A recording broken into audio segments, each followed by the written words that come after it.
Hi everyone. Today I'm going to talk about our third core value, which is kindness. 2 weeks ago, Sarah talked about passion, and a week ago, my wife Steph, she shared about freedom. Today is about the third core value of kindness, and I think, personally, I find this perhaps the most challenging of the three.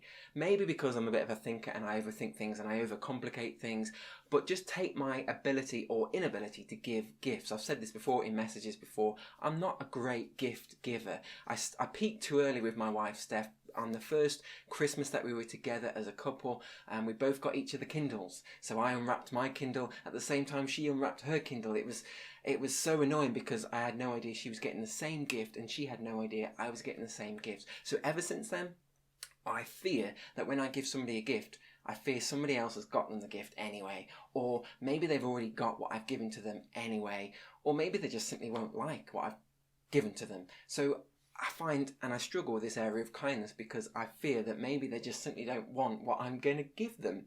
Same with words. I'm not always great with words, and when Steph announced that she was pregnant with Abigail, I gave her 2 words: well done. And I don't know whether it was my tone or intonation or what it was, but she did not consider that to be kind. So how about acts? Maybe acts is where I excel in terms of kindness. Like our senior pastor Paul, I am responsible in our house for taking the bins out. And we've been in our home for about 6 years, and we live next door to an elderly lady. She's in her 80s, and she lives alone. So I thought, as a 30-something gentleman, I could be kind and take her bin in and out when I do my own. Now, I struggled with this because I found that every single week, not only did she beat me to it by getting her bin in, she would also beat me to it by getting my bin in. She was trying to out-kind me. She was outsmarting me. She was always 2 seconds after the bin men had left.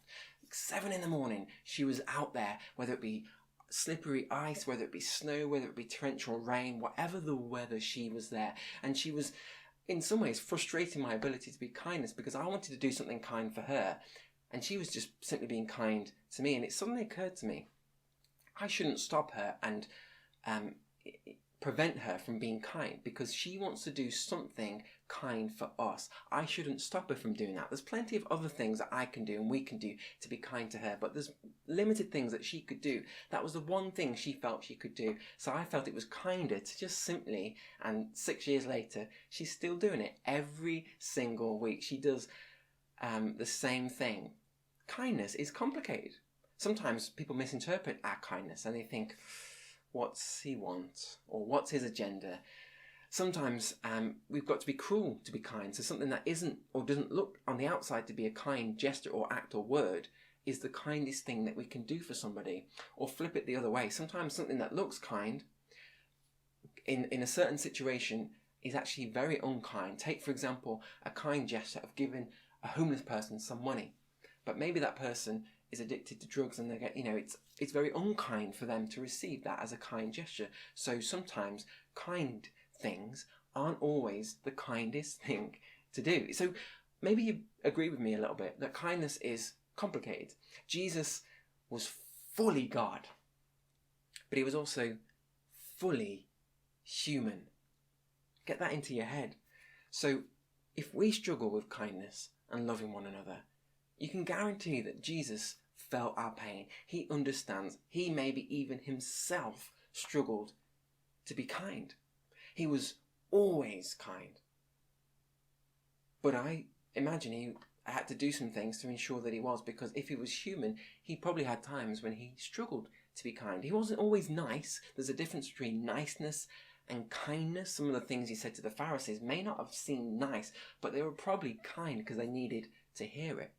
So this message is for those who struggle with kindness, but anybody who isn't struggling with kindness, this hopefully is a nice simple reminder of how good you are at doing what you do. The message is titled, How to Be Kind.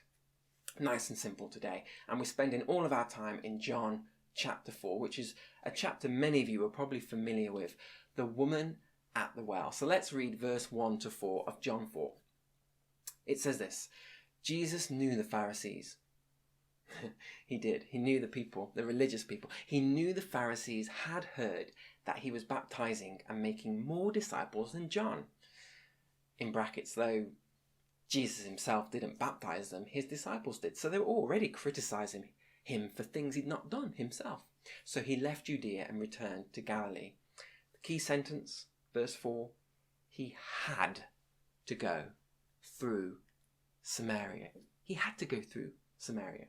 Now, if you know anything about the history and the context, he didn't have to go through Samaria. Every other Jew that went before him, every other man, Jew or female Jew would go around Samaria. They would take a 6-day walk as opposed to a 3-day walk. They would not go through Samaria. But Jesus knew he had a purpose. He had an opportunity ahead to be kind. So Jesus was on his way from the south, Judea, which is the Roman way of saying Judah, which you might be more familiar with. And he's on his way to the north, Galilee. And Samaria is in the middle. As I said before, Jews would always go around because of this conflict, this hatred, this almost racism between Jews and Samaritans. They hated each other because of the history.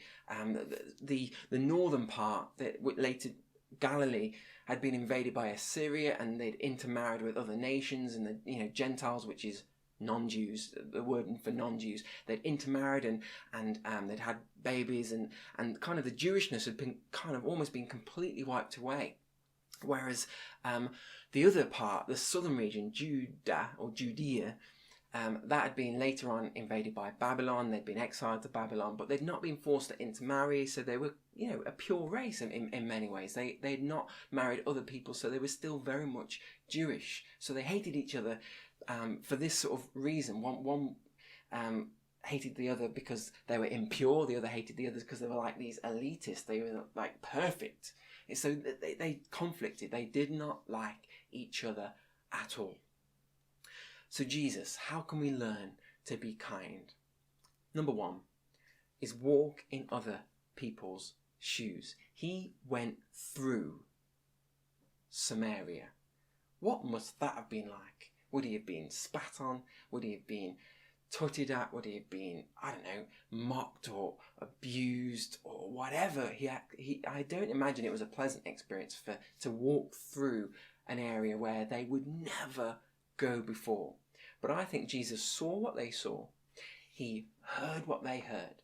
He felt what they felt. The key, I think, to understanding and to being kind is understanding and feeling what other people feel. It's empathy. It's sharing other people's feelings. I think as Christians particularly, we need to educate ourselves about other cultures, about even other religions, about other types of personality and other races and all sorts of other things. We need to kind of familiarise ourselves with other people and put ourselves in their shoes. Take different people's illnesses.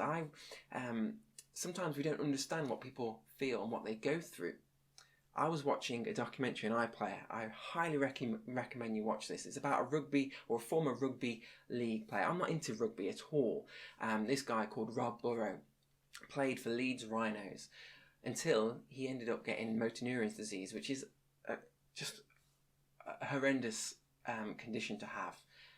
How it sort of the person sort of goes downhill quite fast, and this documentary is about that kind of transition from rugby to sort of being completely dependent upon his family and upon the medical profession. And it's a tearjerker to the max. And whilst watching it, I felt what he was going through. Maybe on a small scale because I'm not there, but I felt what he feels and I felt what his family were feeling, and it just brought me to tears. And I think it's important to kind of expose ourselves to what other people go through, to understand their perspective. Ask yourself, next time somebody's angry at you, or they react, or they cut you up, or they say something horrible to you, ask yourself, why did they say that? Why did they do that? There must be a reason behind it. Maybe the next person that shows you road rage, maybe what I tend to do, I imagine scenarios. So somebody cuts me up, if somebody does something horrible to me on the road, I imagine, okay, they're in a rush because they're going to A&E, or they're in a rush because there's a pregnant woman on the back seat and she's about to give birth. Okay, I'll give them the benefit of the doubt. Or maybe in the supermarket or wherever you might be, and somebody says something that is not right or horrible. Just think, okay, what are they actually going through? Maybe they're going through some tough time at home, or they're going, this lockdown has really affected their anxiety. And you may not know the reason, but what I do, I just make up a reason for them and just think, you know what, I'll excuse them for their actions because they're going through something. They're going through their own Samaria. Jesus went through. What must they be going through? Ask yourself those sort of questions. And sometimes it's easier to be kind to those that we don't know, who are far from us, but the hardest people to be kind to are our family, those closest to us. On social media, I'll name this person, Joy Oakes, shout out to Joy. She shared something a few months ago, and it's probably gone around social media. You've probably seen it through other people sharing. And it was a picture of a burnt piece of toast, and it came with this little story, and I'll read it to you. This impacted me more than anything recently. Incredibly, it's something that stays with me. I'll read it to you. It says this. One evening, my mother made dinner after a hard day's work. She put a plate of eggs, salad, and burnt toast in front of my father. I immediately noticed the burnt toast, and I was waiting to see if he was going to complain about it. But my father started to eat them, smiling, and asked me how I spent my day at school. My mum apologised to my dad for the burnt toast. I will never forget his response to her. Honey, I love burnt toast. Later, when I went to bed and my dad came over to kiss me goodnight, I asked him if he really liked the burnt toast.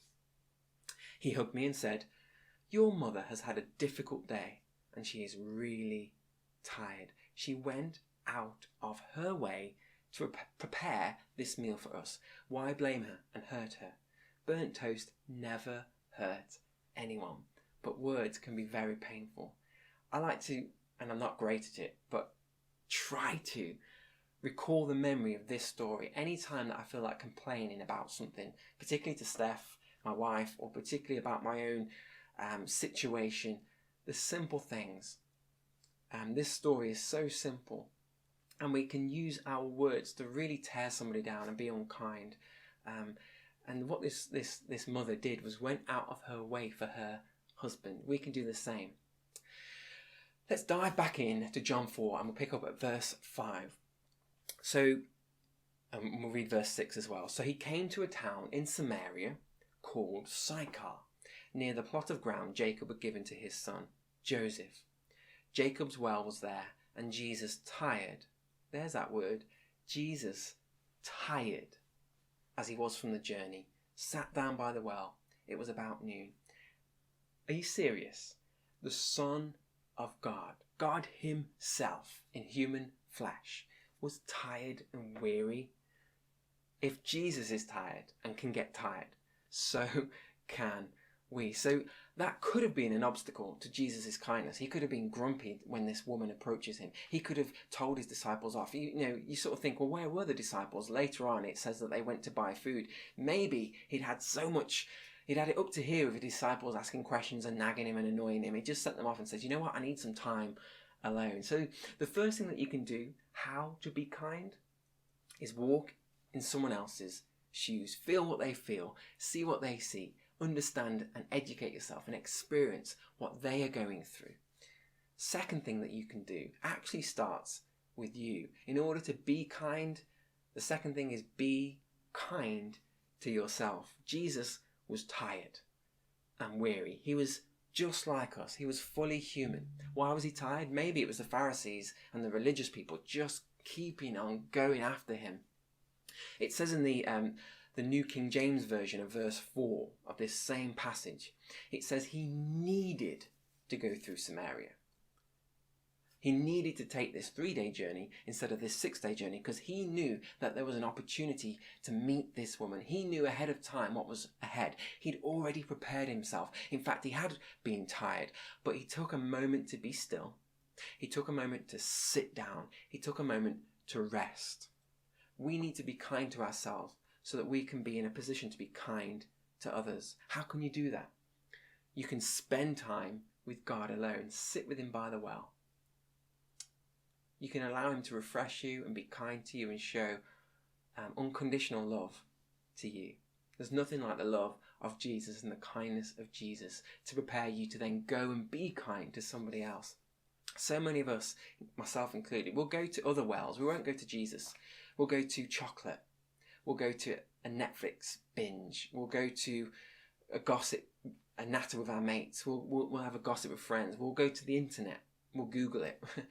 We'll go to our habits or our addictions before we go to the well of Jesus. But those things will cause us and ensure that we stay thirsty. They might help us for a short period of time, but they won't sustain us. Whereas Jesus is offering us living water that never runs out, will never be thirsty. So allow him to refresh you so that you can then go on and refresh others. Jesus knew he was tired. He knew he was tired, but he also knew that he needed to be ready to be kind. We need to prepare ourselves to be kind because there could be a moment to be kind or an opportunity right around the corner, even after our most tiring day, even after our most stressful moment. It could be right around the corner. Let's read on, verse 7. When a Samaritan woman came to draw water, Jesus said to her, "Will you give me a drink?" His disciples had gone into town to buy food. So the conversation goes on. They talk a lot about water, Jesus being the living water. They talk about sort of theology and they get onto a subject which Jesus brings something up in verse 16, which almost sounds unkind. It sounds brutal that Jesus would say what he says when they're having this sort of theological conversation. Verse 16, it says, he told her, "Go call your husband and come back." "I have no husband," she replied. Jesus said to her, "You are right when you say you have no husband. The fact is, you have had 5 husbands, and the man you now have is not your husband. What you have just said is quite true." It almost sounds brutal. It almost sounds unkind, but Jesus is going somewhere with this. In fact, just take how we approach this passage. We often judge this woman as somebody who, is immoral. But in the context, it was very rare and uncommon for somebody to have 5 husbands and to be married 5 times and to be not living with somebody that they're married. It wasn't, a common thing.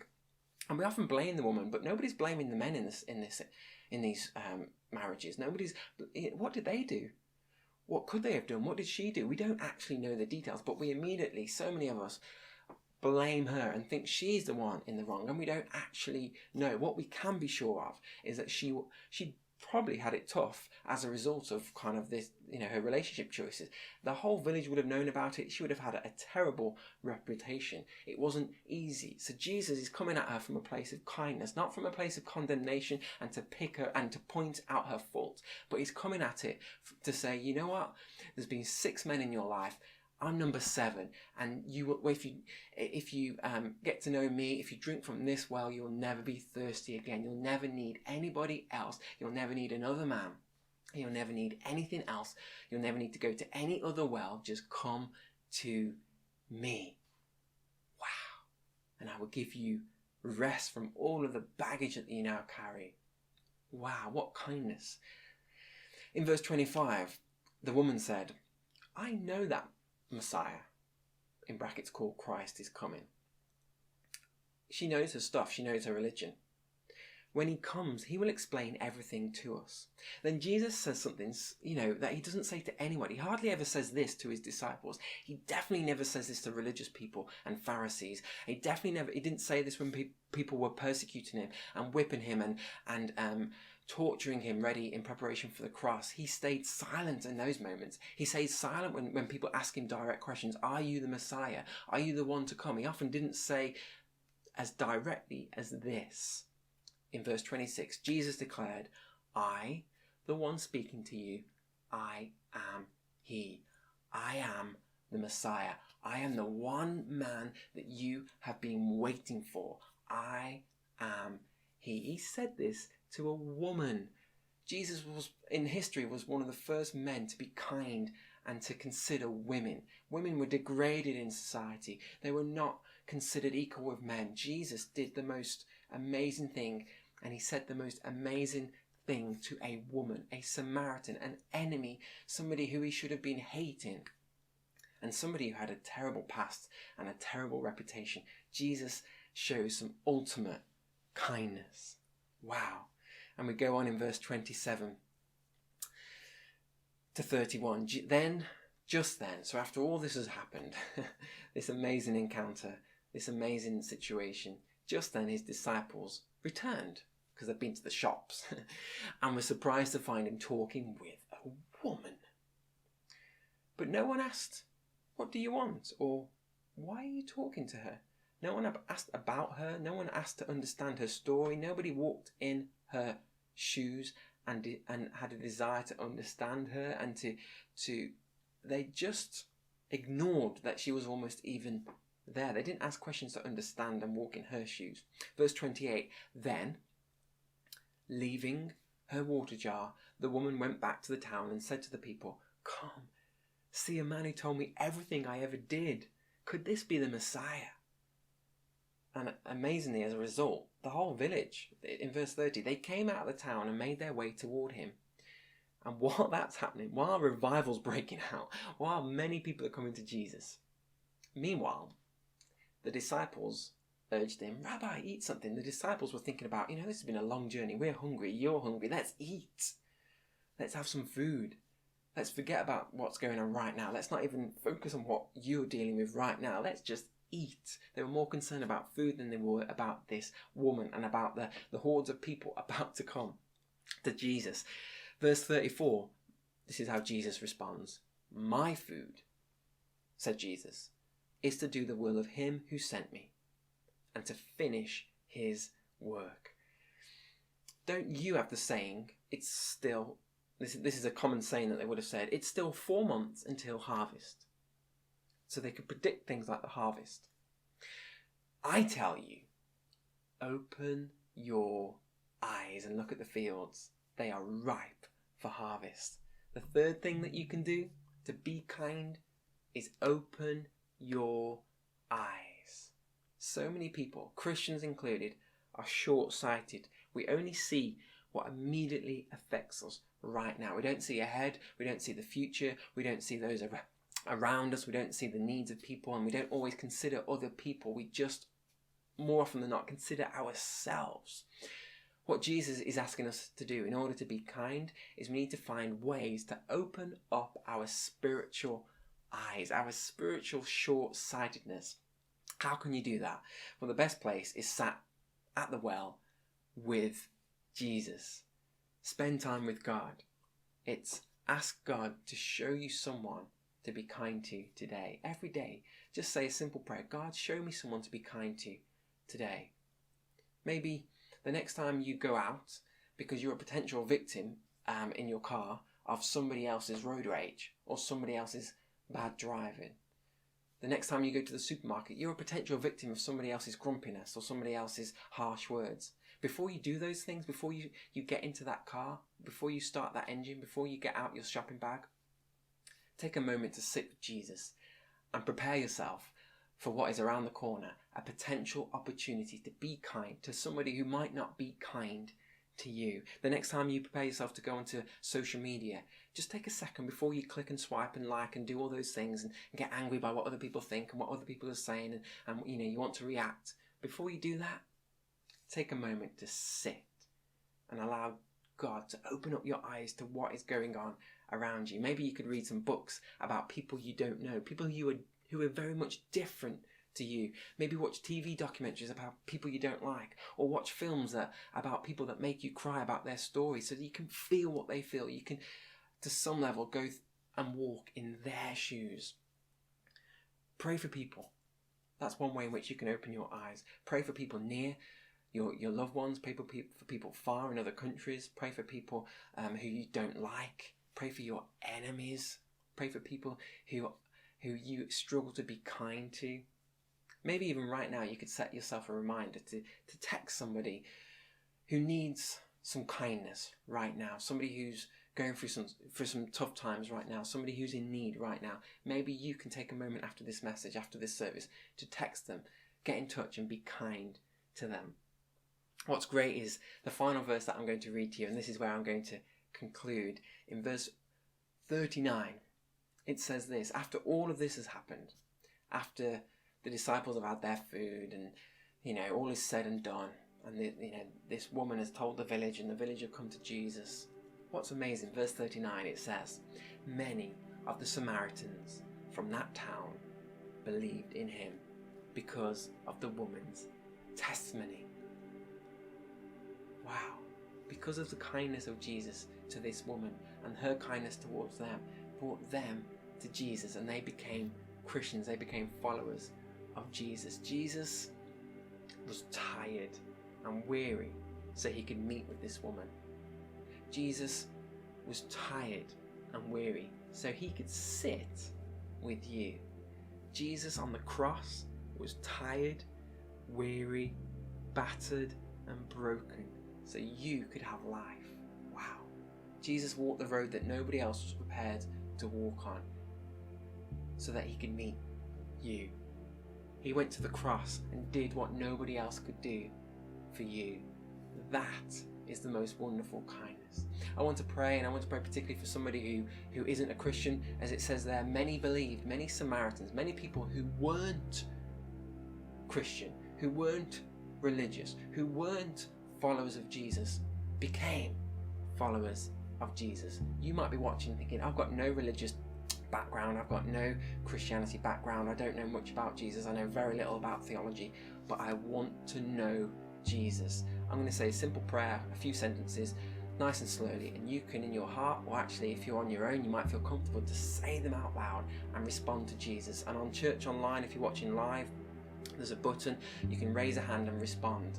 If you're not watching live, you can go to YouTube and Facebook, and there are links in the description to respond. But let me pray before we finish today's message. Thank you, Jesus, that you came to earth and you died for me.